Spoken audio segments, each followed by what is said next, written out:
अबोल प्रेम भाग 2.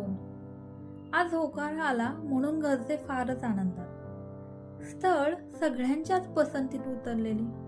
पाहुणे पाहून गेल्यापासून सगळ्यांच्याच मनात होचीच अपेक्षा.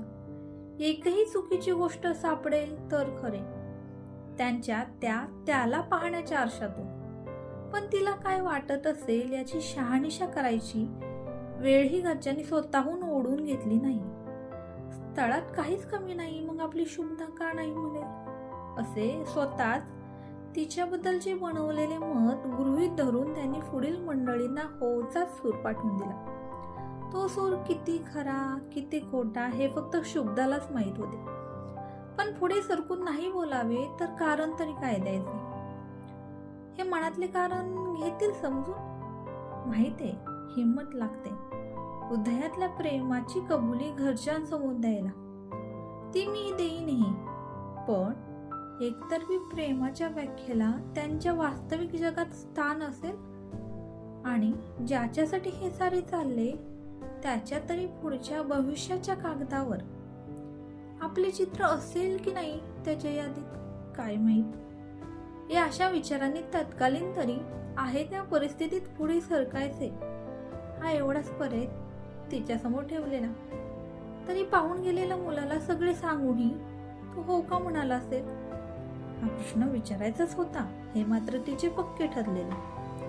घरच्यांनी लग्नाच्या अगोदर थोडी ओळख वाढावी म्हणून एकमेकांबद्दल जाणून घ्यायची एक संधी मात्र भेटीच्या स्वरूपात पुढे ठेवलेली. उद्या भेटून घे, मनस्वीलाही बरोबर घेऊन जा. बरोबर पाहुण्यांचाही एक मित्र असेल त्यांच्या बरोबर असे ते बोलले. काय विचारायचे असेल तर विचारून घे असे बोलून बाबांनी चक्क तिला जणू त्याच्या वाटेकडे पावले टाकायला सुरुवात कर अशी एक दिशा ठरवून द्यावी तशी ती दिली होती. उद्याचा दिवस आपले नवीन तेज घेऊन उगवला. मनस्वीनेही शुभदाच्या घरी हजेरी दिली. शुभू झाली का ग तयार, निघायचे ना? हो हो असे बोलून शुभदाने घरातून आईचा निरोप घेतला.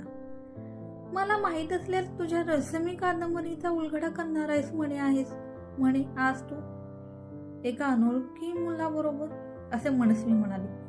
नाही असे काही नाही शुभदा म्हणाली. मग मनस्वीने प्रश्नचिन्ह विचारत नवीन प्रश्न उभा केला.